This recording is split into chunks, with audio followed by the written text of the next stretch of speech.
my sampling a little bit so I can play on time. And we're just going to dig through their presets and see if anything it seems like a good starting point. And I think we're still in E minor, so yeah, it should be pretty easy to figure out a little bass part.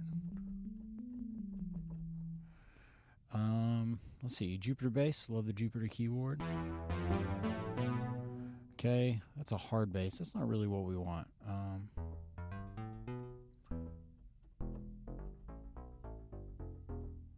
So that would really bring us into the digital world. I don't think that's what we want.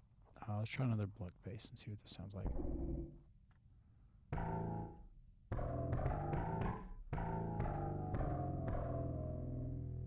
I mean, that sounds kind of cool to me. It's so dirty. Let's see.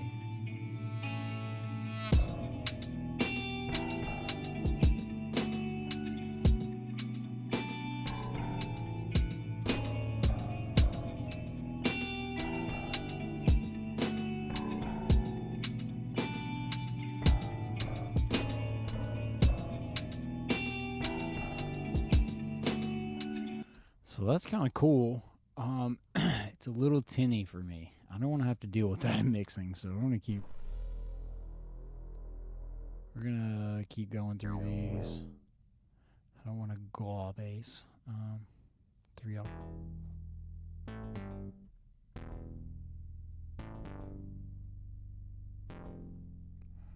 Okay, so that's kind of cool, kind of detuned. So 3 octave saw, that sounds kind of cool. Let's see what this bass is.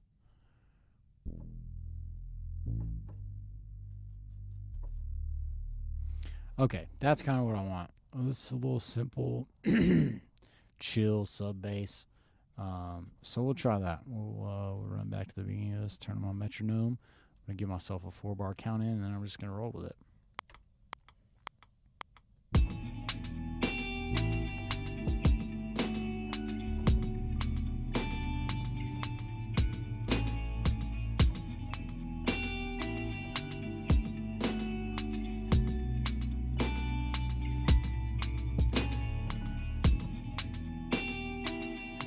Okay, so I feel pretty good about that.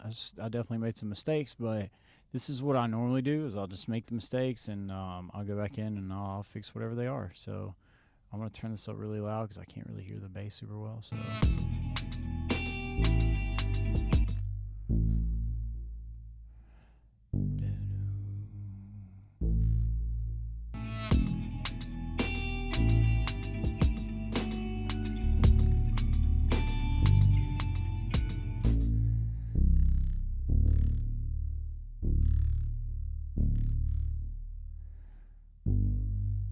just lining up all these notes here.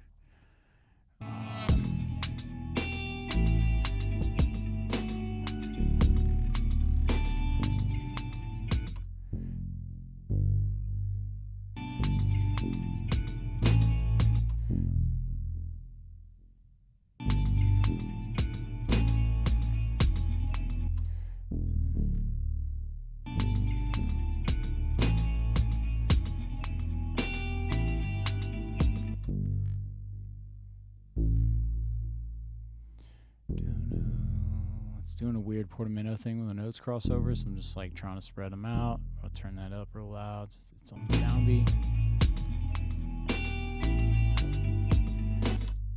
And I've screwed it up. Let me get back on to 16th. So it'll snap to the 16th of a note. I don't think I played anything faster than 16s. And I'm going to get all these notes pretty close. Instead of quantizing them.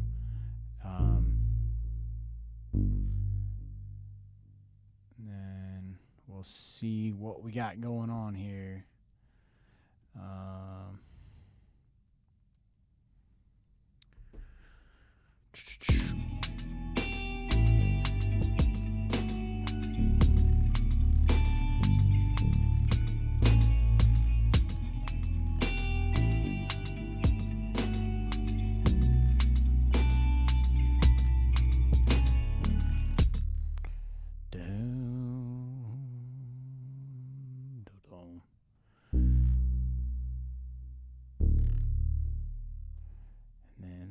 but it's not on the grid, so we're gonna pull it back and see if that's cool. So another thing, if I look over, I know it's clipping, even though I'm not even looking at my mix window. I can hear that bass clipping because I turned it all the freaking way up, so I can hear it. You can see it right here, clipping into the red, clipping. So that's not what we want. I'm gonna turn this back, and I can see right now that all my drum stuff is going crazy. So I'm gonna label my drums first. Kick, snare, and hat. And then I'm going to turn all these drums down.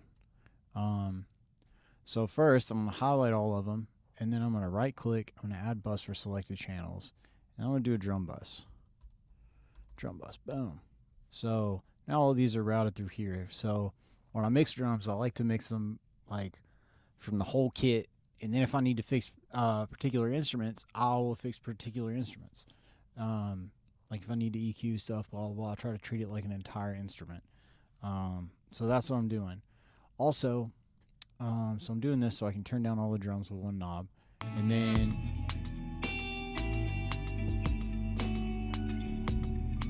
so that bass is already hitting at like -6 on like the big notes. So that's pretty loud, and it's still on my end. It's still pretty inaudible, and I want that bass to come through and sound good, but I can't have it clipping in my mix. So what I'm gonna do is I'm gonna turn it down. Oh, that's the drum bus. I'm gonna turn the bass down, and then I'm gonna put some saturation on it. What saturation is gonna do is it's going to make the sound resonate through harmonic frequencies. So not just the frequency it's actually in, but it's also going to make it resonate through other frequencies. And I don't want to go too crazy with it because it's going to create a type of distortion. And I don't want it to flood the rest of my mix. So I want to have the bass like be able to be heard and be able to be felt. But if I turn my bass up too loud, it's going to water down the rest of my mix and everything's going to sound hollow. And that's not what I want to do. So I want to make sure that this particular bass that I'm using is going to be able to do that.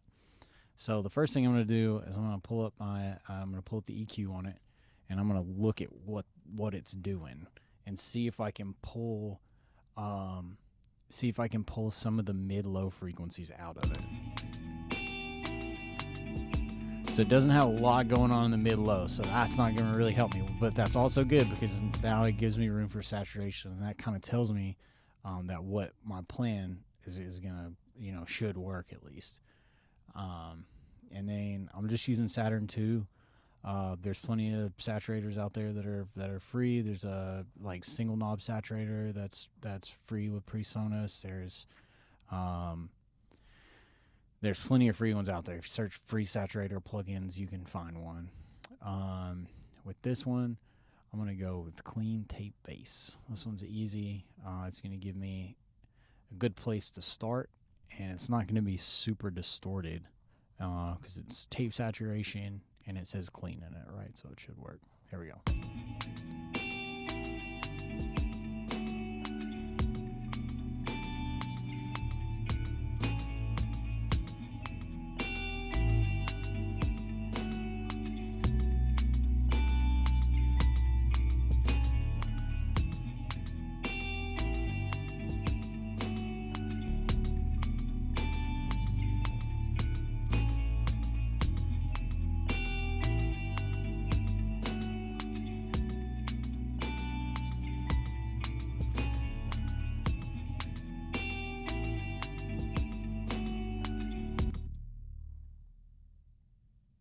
All right, nice. So that worked like a charm. Now you can hear the bass frequency a lot better. So, all right, now we can go on to kind of making maybe some cool stuff. I want some like noises and sounds and something that can like kind of make you feel like you're in it, as opposed to just like this really gridded out bar feeling that we've got right now. We want something. We want to put a little sizzle in this thing. So, because right now it's not sizzling. First, I'm going to listen to the whole thing again without the metronome and just kind of see if it sparks any ideas.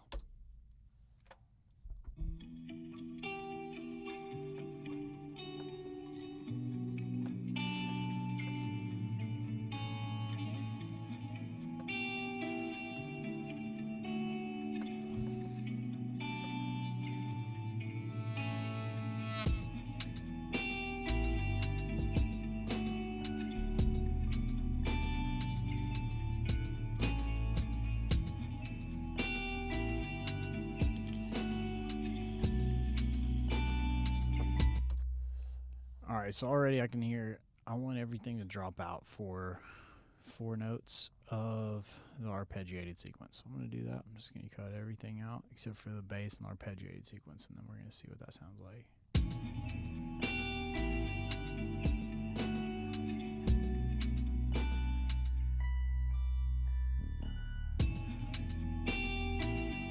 And then I'm going to bring my riser back in to put that in the middle to fill up a little bit of space because it kind of sounds super extra empty.